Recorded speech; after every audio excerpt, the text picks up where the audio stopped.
오늘 말씀 신약 성경 고린도후서 1장 3절부터 7절 말씀까지 제가 가진 성경으로 신약 성경 285쪽에서 286쪽 정도 됩니다.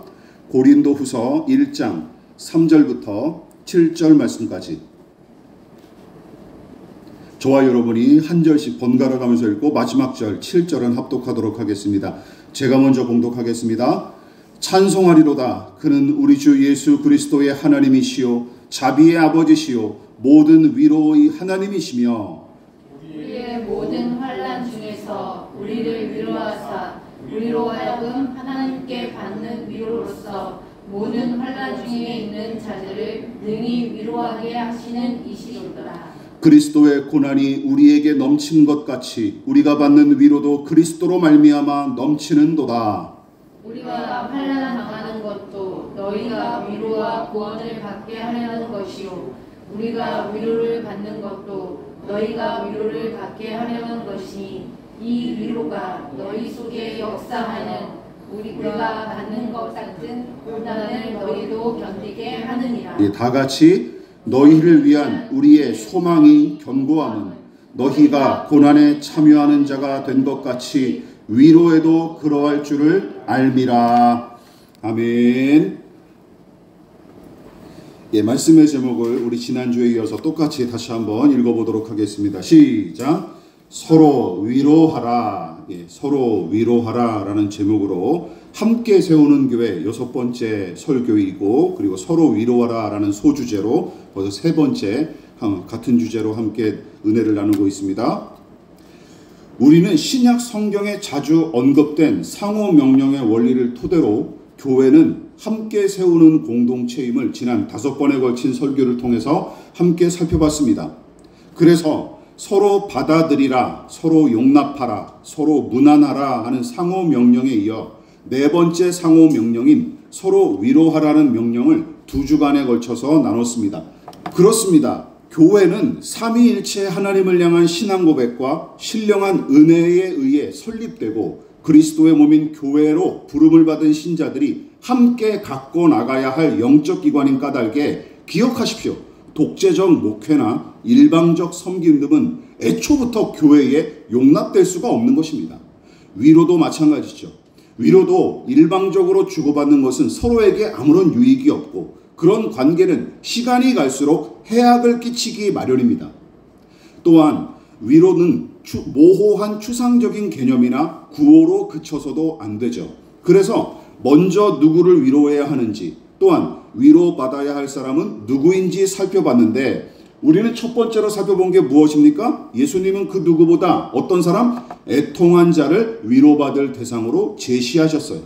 이 타락한 세상에서 질병과 가난과 차별과 실패 등으로 고통당하여 애통하는 자들이 우선적으로 위로받아야 할 사람들이자 가장 위로가 필요한 사람들임을 말씀드렸습니다.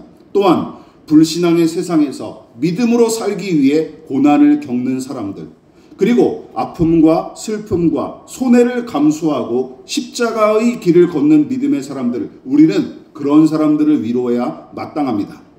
그렇다면 지난 설교에서는 이것을 살펴봤었죠. 그렇다면 누가 애통한 자를 위로해야 합니까? 지난 설교에서 살펴봤듯이 완전한 위로자는 삼위일체 하나님이시고 또한 하나님은 당신의 사람들을 통해 애통하는 사람들을 위로하십니다. 그래서 위로의 사람인 바나바가 청년 사울을 격려하고 위로함으로써 교회의 일원으로 세워주었듯이 믿음의 사람들이 진심으로 서로를 위로하고 격려하기를 힘쓸 때 교회는 하나님의 생명과 능력으로 충만하게 될 것입니다. 무엇보다 사도행전에 기록된 초대교회의 이야기가 그 사실을 아주 분명하게 방증해 주죠. 그러나 서로 위로에 관해 좀 더 알아볼 내용이 있는데, 자, 오늘은 성경이 제시하는 위로의 방법이 무엇인지 함께 살펴볼 차례입니다. 자, 물론 위로의 방법은 사람과 상황에 따라서 천차만별인 까닭에 위로의 방법을 매우 세밀하면서도 깊이 있게 다 다루지는 못하겠지만 핵심이 되는 일반적인 방법 2가지를 성경 본문을 통해 대략적으로 함께 나누고 살펴봄으로써 서로 위로하라 라는 이 주제는 마치도록 하겠습니다. 자, 첫 번째 그 방법으로 제시된 것이 무엇입니까? 같이 읽어볼게요. 시작. 함께 있음으로 서로 위로하라. 애통하는 사람, 괴롭고 힘든 사람을 위로하는 가장 일반적이면서도 효율적인, 효과적인 방법 중 하나는 무엇입니까? 바로 이거예요. 같이 있어주기 혹은 함께하기입니다. 이것은 고통스러운 처지에 놓여 아파하고 슬퍼하는 사람을 위로하는, 그러니까 신자와 불신자를 막론하고 가장 기본이 되는 방식으로서, 심지어 성경의 전반적인 가르침도 이 방법을 지지하고 권면합니다. 그러니까 이 망가진 세상에서 벌어지는 차별과 질병과 다툼과 실패와 죽음 등으로 고통당하는 사람들, 그리고 불신앙에 사로잡힌 세상에서 믿음을 지키기 위해 손해와 희생을 감수하는 사람들, 하나님은 그런 애통하는 자들을 위로하시기 위해 사람을 사용하시는데, 기억하십시오. 주님 앞에 선하게 쓰임받았던 성경의 위로자들은 대개 동고동락함으로써 고통을 겪는 이들을 위로했습니다. 혹시 특별하게 부름을 받은 특별한 사람만 감당할 수 있는 일처럼 생각하십니까? 그렇지 않습니다. 오히려 복음 전도처럼 누구나 할 수 있고 또한 모두가 감당할 일이기에 성경은 모든 신자들을 향해 뭐라고 명령한 거예요? 서로 위로하라 하고 명령한 것입니다. 더 나아가 함께하기와 같이 있어주기는 서로 위로하기의 첫 단추와도 같기에 하나님은 고난을 겪는 사람들을 위로하기 위해 당신의 사람들을 보내시죠. 지난 설교에서도 살펴봤던 구절을 다시 한번 끄집어 보도록 하겠습니다. 고린도후서 7장 6절 말씀 같이 읽어볼까요? 시작. 그러나 낙심한 자들을 위로하시는 하나님이 디도가 오므로 우리를 위로하셨으니, 하나님은 전도 여행 도중에 만난 무수한 고난으로 낙심했던 바울 일행을 위로하고 격려하기 위해 디도나 디모데 그리고 두기고 같은 사람들을 보내주셨습니다. 특히 디도와 디모데 같은 위로의 사람들은 그들을 위로하라 하신 하나님의 뜻을 듣고 헤아렸을 뿐만 아니라 그 뜻에 순종하여 희생을 감수하고서라도 바울 일행, 전도자 일행을 직접 찾아가서 위로했던 것입니다. 여러분 유념하십시오. 이게 진정한 위로입니다. 슬픔과 아픔의 자리로 찾아가서 애통한 자와 함께하는 것은 그들의 아픔과 슬픔의 짐을 함께 짊어지겠다는 의지를 표명하는 행위로서 위로가 필요한 사람과 위로를 베푸는 사람의 교감과 연합은 바로 여기서부터 시작되는 것입니다. 왜냐하면 애통한 자의 상한 마음은, 잘 들어보십시오, 누군가 자신의 슬픔과 아픔에 공감하면서 함께할 때 열리기 마련이고, 진정한 위로는 그 열려진 마음에 비로소 스며들고 자리매김하기 때문이죠. 그러므로 주의하십시오. 단지 애통한 사람과 같은 공간에 머무는 것 자체는 위로가 될 수 없을 뿐더러 몸만 함께하는 정도로 이렇게 자위하면 안 돼요. 나는 저 사람을 위로했다 하고 만족해서는 안 됩니다.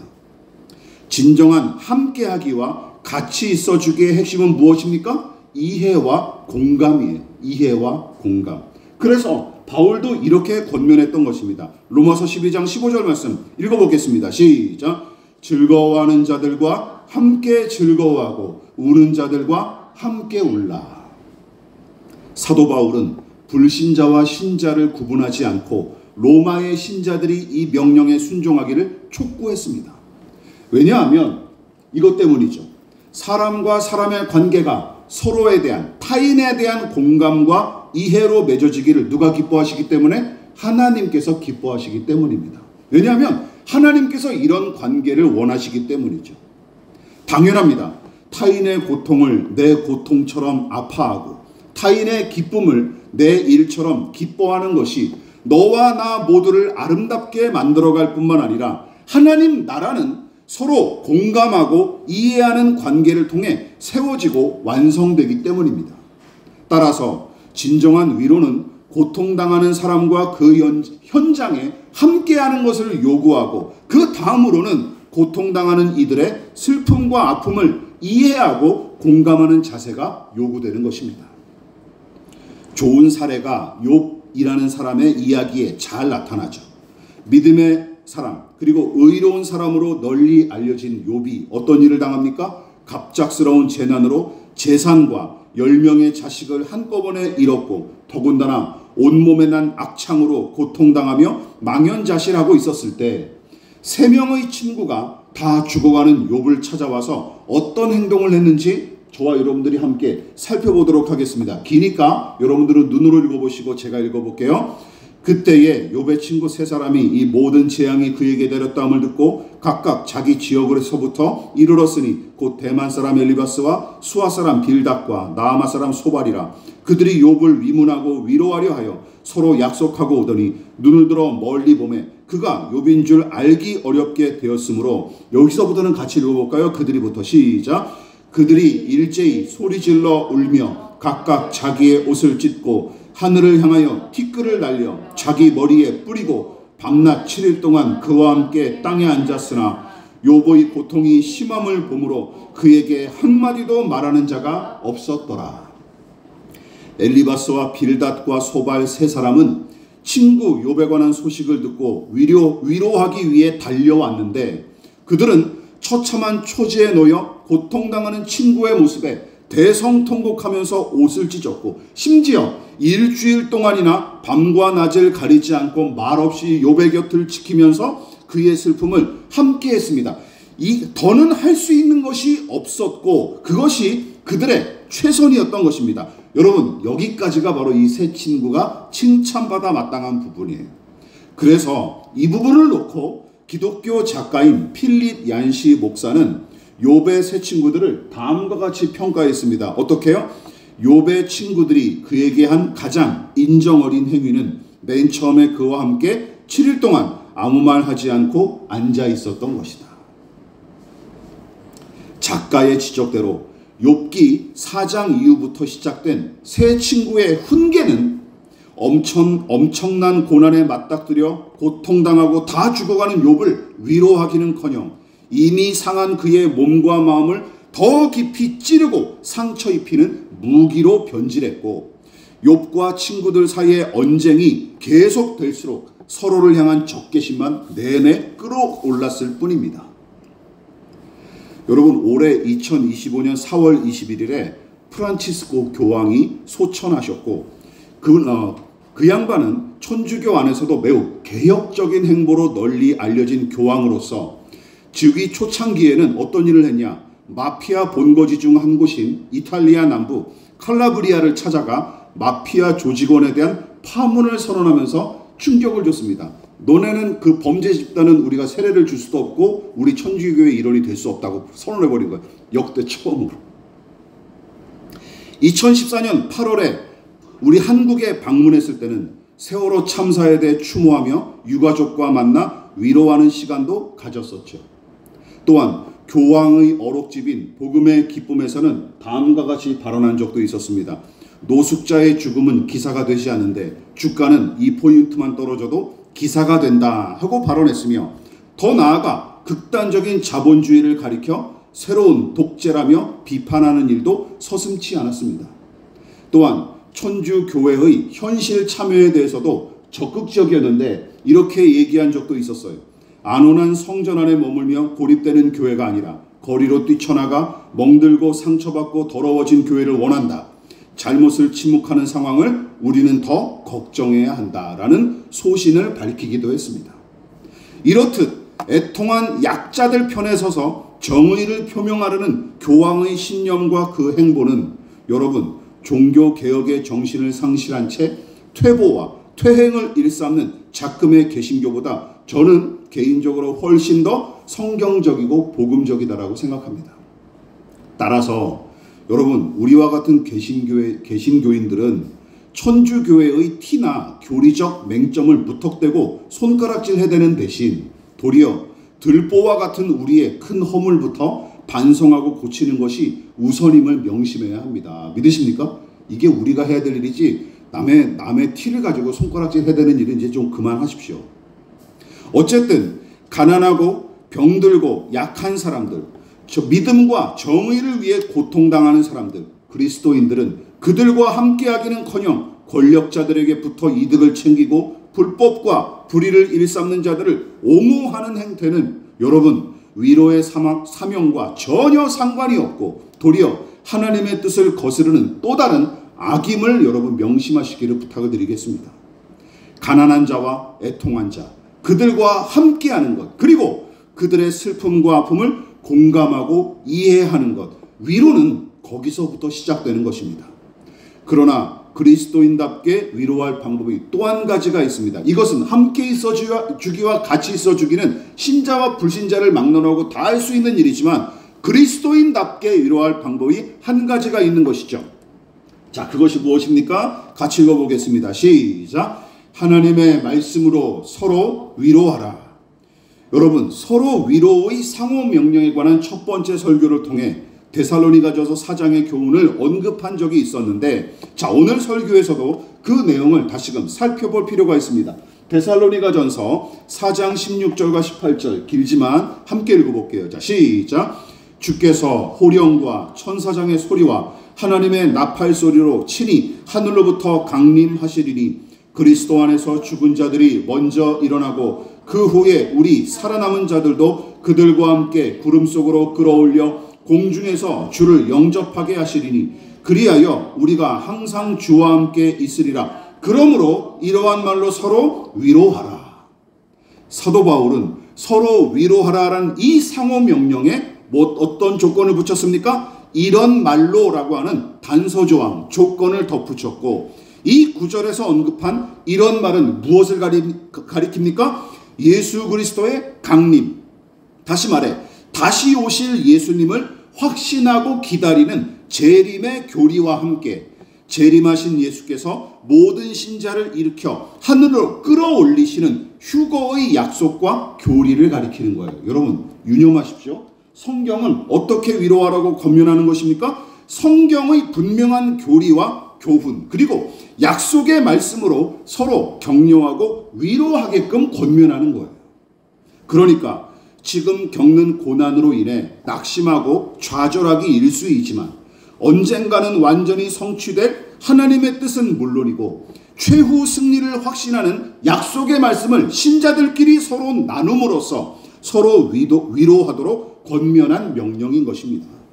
여러분, 이것이 고통당하는 사람들을 위로하는 성경적 방법이자 또한 하나님의 방식이라는 것이죠. 하나님께서 이사야 선지자에게 계시하신 예언의 말씀에도 그 원리가 잘 나타납니다. 자, 이사야서 40장 1절과 2절 같이 읽어보겠습니다. 시작. 너희의 하나님이 이르시되 너희는 위로하라. 내 백성을 위로하라. 너희는 예루살렘의 마음에 닿도록 말하며 그것에게 외치라. 어떤 내용? 그 노역의 때가 끝났고 그 죄악이 사함을 받았느니라. 당신은 남유다가 망조의 길로 내리달리는 암담하고 암울한 상황이었습니다. 그런 시대였어요. 그러나 하나님께서는 내가 너희 죄를 용서하고 노예로 끌려갔던 너희를 다시 돌아오게 할 것이다는 복된 소식을 이사야를 비롯한 주의 종들이 힘써 외치도록 하나님께서 명령하셨는데, 여러분, 주의 약속을 힘써 선포하는 그들의 외침은 결국 무엇을 위한 것입니까? 이 구절은 두 번씩이나 반복해서 강조하죠. 무엇입니까? 너희는 위로하라. 내 백성을 위로하라. 이것을 위해서였어요. 즉, 낙심한 백성을 위로하기 위해 필요한 것은 함께하기와 같이 있어주기 뿐만이 아니라 너무나 흔하고 쉬운 답처럼 보일 수 있지만 하나님의 말씀이 우리의 진정한 위로이자 소망이라고 이야기하는 것입니다. 기억하십시오. 반드시 이루어질 살아있는 소망의 말씀이 슬퍼하고 아파하는 모든 사람을 위한 위로의 말씀이 되는 것입니다. 무엇보다 성경은 하나님의 말씀을 위로의 말씀으로 명명하고 있을 뿐만 아니라 그 말씀이 낙심한 자들을 위로하는 원동력임을 일관되게 가르치고 있어요. 자, 시편과 스가랴서의 예언을 함께 읽어볼게요. 자, 시편 119편 읽어보겠습니다. 시작. 여호와여, 주의 옛 규례들을 내가 기억하고 스스로 위로하였나이다. 스가랴 시작. 여호와께서 내게 말하는 천사에게 선한 말씀, 위로하는 말씀으로 대답하시더라. 시편의 시인은 하나님의 말씀을 읽고 깊이 묵상했을 때 무엇을 얻을 수 있었어요? 위로를 얻을 수 있었습니다. 또한 하나님께서 천사에게, 그리고 그 천사는 스가랴 선지자에게 위로의 말씀을 전했으며 선지자는 그 선한 말씀을 통해 위로를 얻었고 끝끝내 사명을 감당할 수 있었습니다. 그러나 단지 성경에 기록된 하나님의 말씀이니 그런 줄 알고 그냥 믿어라, 그러면 위로가 임할 것이다 하는 식으로 이 말씀을 쉽게 뭉개지 마십시오. 기억하십시오. 앞서 살펴본 고백들은 시편의 시인과 스가랴 선지자가 확실하게 체험한 사실을 고백한 내용으로서 그들은 하나님의 말씀을 일반적인 문자 기록이나 좋은 교훈을 주는 글귀 정도로 취급하지 않았어요. 물론 그리스도인들도 어떤 부분에서는 성경을 다른 일반적인 문서처럼 읽고 해석할 필요가 있기는 하지만 그 정도에서 그치는 것은 기독교 신앙이 아니어도 얼마든지 가능합니다. 그러나 기억하십시오. 우리 신앙은 성경의 기록된 말씀을 죄인에게 생명과 능력을 공급하는 그야말로 하나님의 숨결이 담긴 생명과 능력의 말씀으로 신뢰하는 믿음이 있는 것입니다. 사도 바울이 성경을 어떻게 바라보고 정의했는지 디모데후서 3장 16절 같이 읽어보겠습니다. 시작. 모든 성경은 하나님의 감동으로 된 것으로 교훈과 책망과 바르게 함과 의로 교육하기에 유익하니. 자, 여기서 우리가 주목할 내용은 하나님의 감동이란 내용입니다. 자, 영어 성경은 이 하나님의 감동을 이렇게 하나님의 숨 혹은 숨결, 하나님의 영감으로 번역했는데, 여러분 대부분 신학자는 이 감동과 숨결을 하나님께서 사람에게 불어넣으셨던 그 창조의 생기와 동일한 것으로 해석합니다. 창세기 2장 7절을 같이 보실까요? 같이 읽어보겠습니다. 시작. 여호와 하나님이 땅의 흙으로 사람을 지으시고 생기를 그 코에 불어넣으시니 사람이 생명이 되니라. 여러분, 그러니까 이 구절에 기록된 생기는 바로 디모데후서의 하나님의 감동과 같은 것으로서, 다시 말해 사람을 만드셨을 때 불어넣으셨던 그 생명의 숨결을 하나님께서 또 어디다 불어넣으셨다고 얘기하는 거예요? 하나님의 당신의 말씀에다 불어넣으셨다고 지금 사도 바울은 이야기하고 있는 거예요. 그래서 하나님의 말씀은 믿음으로 읽고 듣고 순종하는 사람에게 생명과 능력으로 와닿는 것입니다. 믿으십니까? 왜? 하나님의 숨결이 담겨져 있기 때문에. 그뿐만 아니라 그 말씀의 생명과 능력은 슬퍼하고 아파하는 자들의 위로로 작용하는 것입니다. 그러므로 성경은 위로의 원천으로서 충분한 책입니다. 그래서 바울은 로마서에서 성경의 유용성을 다음과 같이 강조한 내용이 있어요. 로마서 15장 4절 말씀 같이 읽어보겠습니다. 시작.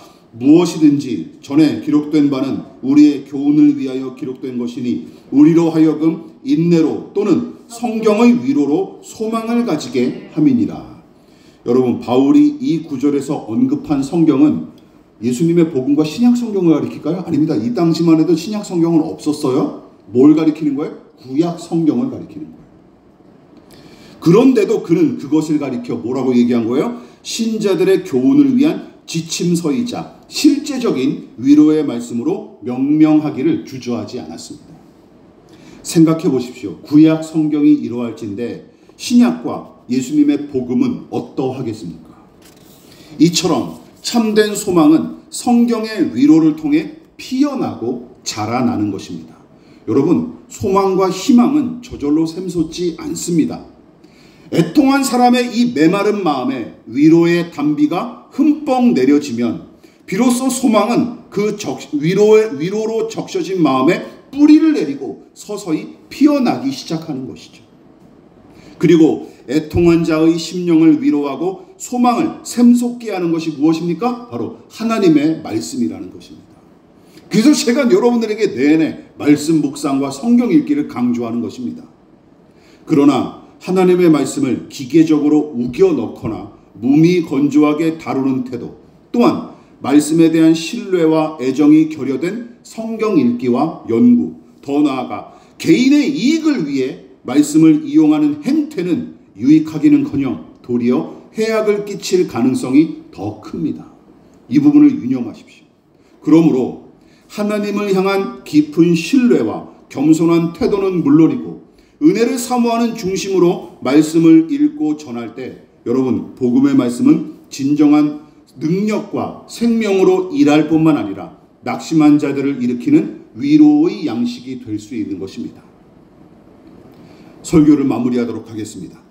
진정한 위로는 함께하기와 같이 있어주기를 통해 시작되고 더불어 생명과 능력의 말씀을 나누고 전할 때 온전한 위로가 드디어 가능한 것입니다.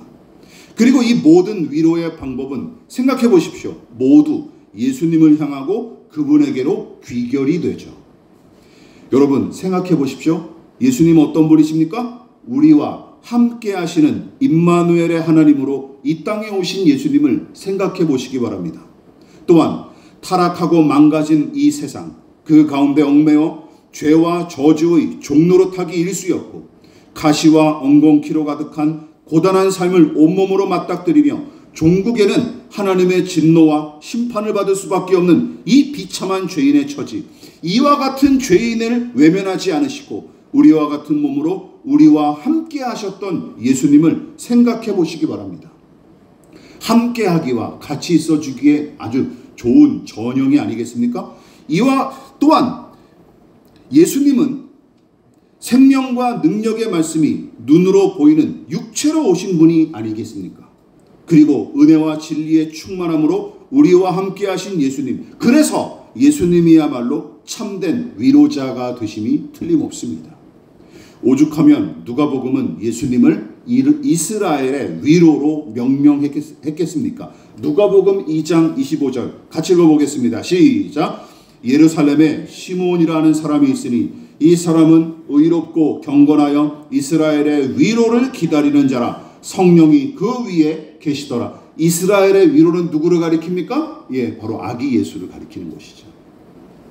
경건한 시므온은 이스라엘의 참 위로를 기다리는 사람이었습니다. 그리고 그는 마침내 이스라엘의 위로로 오신 아기 예수님을 만나뵌 이후에 지금까지 감당한 모든 수고를 내려놓고 평안히 쉴 수 있었습니다. 이처럼 예수님이야말로 참된 위로의 길과 근원이 되십니다. 다시금 강조합니다. 이 부분을 유념하십시오. 우리와 함께 하시는 임마누엘의 하나님으로 이 땅에 오신 예수님이야말로 죄인의 참된 위로자로서 합당하십니다. 또한 생명과 능력의 말씀, 위로와 소망의 말씀으로 오신 예수님만이 우리를 진정으로 위로하실 수 있습니다. 그래서 우리는 예수님을 구주와 하나님으로 믿고 의지하는 것이죠. 그러므로 죄인의 속죄와 구원을 위해서만이 아니라 고통당하여 슬퍼하고 아파하는 사람들을 위로하기 위해서도 우리 그리스도인들은 예수님의 복음과 또한 그분 안에 담긴 위로를 전하고 나누어야 마땅합니다. 무엇보다 우리를 위로하시기 위해 날마다 우리와 함께 하시는 예수님을 생각하십시오. 또한 하나님의 생기, 그 생명과 능력의 숨결이 담긴 말씀을 날마다 묵상하고 거기서 새로운 힘과 용기와 위로를 공급받을 수 있는 저와 여러분 되시기를 진심으로 축원을 드리겠습니다. 그리고 우리의 위로가 필요한 사람들이 누구인지 주위를 돌아보십시오. 그래서 그들의 고통에 기꺼이 공감하고 그들의 짐을 함께 짊어질 수 있기를 진심으로 부탁을 드리겠습니다. 여러분, 임마누엘의 예수님, 말씀이 육신이 되신 예수님, 그 예수님을 닮아가고 그분처럼 살아가는 저와 여러분 되시기를 진심으로 축원을 드리겠습니다. 그러므로 너희는 이렇게 기도하라. 하늘에 계신 우리 아버지, 아버지의 이름을 거룩하게 하시며 아버지의 나라가 오게 하시며 아버지의 뜻이 하늘에서와 같이 땅에서도 이루어지게 하소서. 오늘 우리에게 일용할 양식을 주시고 우리가 우리에게 잘못한 사람을 용서하여 준 것 같이 우리 죄를 용서하여 주시고 우리를 시험에 빠지지 않게 하시고 악에서 구하소서. 나라와 권능과 영광이 영원히 아버지의 것입니다. 아멘.